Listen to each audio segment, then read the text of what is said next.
काफ़ी सारे लोग ऐसे होते हैं हमारे बीच जिनका अबू जहल का ये वाला कैरेक्टर उन्होंने अपने अंदर लिया होता है. They are somehow not able to tolerate or appreciate the goodness in others. अल्लाह ताला ने इनका मामला इनके लिए इतना टफ कर दिया होता है कि greatness, skill, craft, amazingness, whatever words you want to use, उसको ये पहचान पाते हैं मोर देन एनीवन एल्स, शायद सबसे पहले. बट इनके अंदर का जो एक इब्लीस होता है, इनका जो दिल होता है, वो it is not willing to concede. ये ताली नहीं बजा सकते, ये वाह नहीं बोल सकते, ये किसी और की कामयाबी पे खुश नहीं हो सकते. ऐसे लोग होते हैं who just cannot see someone else rise. They feel a personal sense of loss at someone's gain.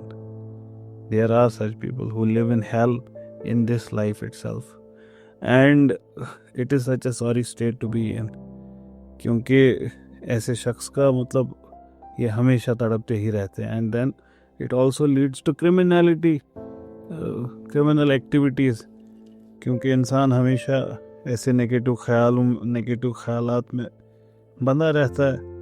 तो दूसरों का कुछ भी अच्छा हो किसी के साथ इनको तकलीफ़ होती है.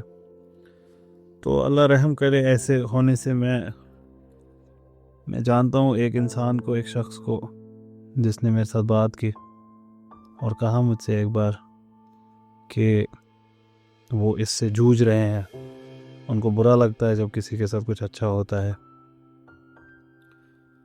तो मैं ज़्यादा हैरान भी नहीं हुआ कि ऐसा भी होता है क्या. ऐसे कुछ हद तक इल्म था कि ऐसा होता है कि किसी और के कुछ अच्छा हासिल करने से आपको बुरा लगे. रश्क की गुंजाइश है दीन में. रश्क एक अच्छा इमोशन है, उसकी गुंजाइश है. लेकिन ये हसद होता है, ये बड़ा बुरा होता है. मुझे नहीं पता इससे कैसे बचा जाए, और अगर ऐसा किसी के साथ हो रहा है तो क्या किया जाए. अलबत्ता एक्नॉलेज करना प्रॉब्लम को I think is the first step in the process कि मेरे साथ ऐसा होता है. तो अगर कोई इसको एक्नॉलेज कर पाए तो शायद वो इसका सोल्यूशन भी ढूंढ पाए. ज़्यादातर दिक्कत ये होती है हम हमारे मामलात को एक्नॉलेज ही नहीं कर पाते. हम हमारे मामलात को कभी एक्नॉलेज ही नहीं कर पाते कि मुझसे ये चीज़ नहीं हो पा रही है, मेरी मदद कर लो कोई. ये जो मामला होता है ये एरोगेंस का मामला भी होता है साथ साथ. हम में से कोई फरिश्ता नहीं है, तो हम हमारे फ़िरौन के साथ हमेशा जूझते रहते हैं. और हमें हमारे फ़िरौन के साथ डील करने के लिए बड़े आराम से अल्लाह ताला से इल्तिजा करनी चाहिए, दुआ करनी चाहिए कि मुझे एक हारून दे दो. हज़रत मूसा ने कहा था ना, तो आपको क्यों तकलीफ़ हो रही है. तो इसमें कोई झिझक नहीं होनी चाहिए. Sometimes the ghosts we fight are become bigger because we in our arrogance want to face them alone. इसकी कोई गुंजाइश नहीं है, ज़रूरत नहीं है. हाँ, जहाँ पे आप किसी चीज़ को खुद कर लेते हैं मामले के साथ डील, उसमें भी कोई हर्ज नहीं, अच्छी बात है. क्यों इन्वॉल्व करना 10 लोगों को. But if you are failing in fighting something then seek advice.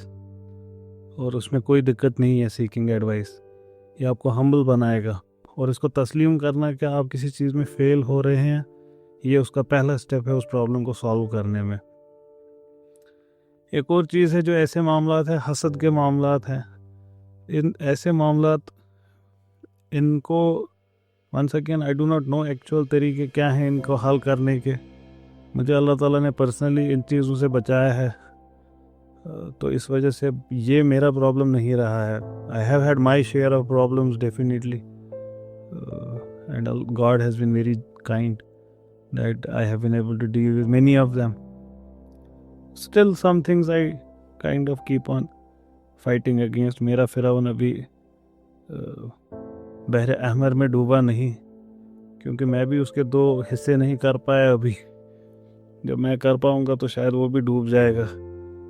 लेकिन अगर आप जूझ रहे हैं तो इसमें वन ऑफ द वेज, ये जो हसद वाली प्रॉब्लम है इसके साथ डील करने का है दुआ। दुआ not for yourself, for the one who you have हसद for. Wish him well. When you force yourself into doing this तो धीरे धीरे मामला ठंडा हो जाता है। कोई कामयाब है, जैसे आपके सामने अरविंद को कोई कामयाबी मिली और आप इससे जल रहे हैं अंदर से, तो दुआओं में अरविंद को याद रख करें और अरविंद के लिए खूबसूरत चीज़ें मांगे दुआओं में कि अल्लाह ताला उनको इस चीज़ से नवाजे, उस चीज़ से नवाजे। Then your heart would be at peace, otherwise it would be burning, it would always be burning. And hearts like these which are burning have no space for God, unfortunately. जो जिनका दिल, जिस दिल में तकलीफ है उस दिल में रब के लिए कोई जगह नहीं है। उस दिल में करुणा, मोहब्बत, कंपैशन के लिए कोई जगह नहीं है, एम्पैथी के लिए जगह नहीं है। ये दिल बड़ा रॉटन होता है, फिर ये पत्थर होता है, इसको कोई फ़र्क नहीं पड़ता, कुछ भी नहीं होगा। It's donkey laden with books. इसके सामने कुरान भी रिसाइट करो, इसको कोई फ़र्क ही नहीं पड़ेगा इसके दिल को। अपने दिलों का हाल ऐसा ना होने दे। अबू जहल जैसा नहीं बनाया अपने दिल को। तो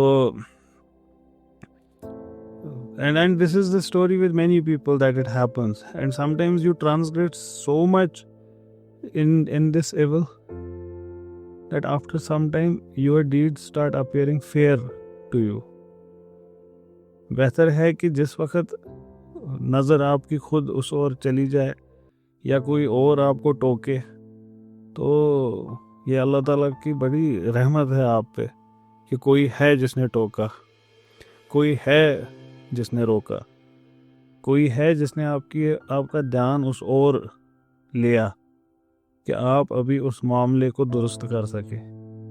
नहीं तो एक वक्त ऐसा आता है that your deeds appear fair to you. That is the worst state to be in, कि आपको लग रहा है कि आप सही हैं।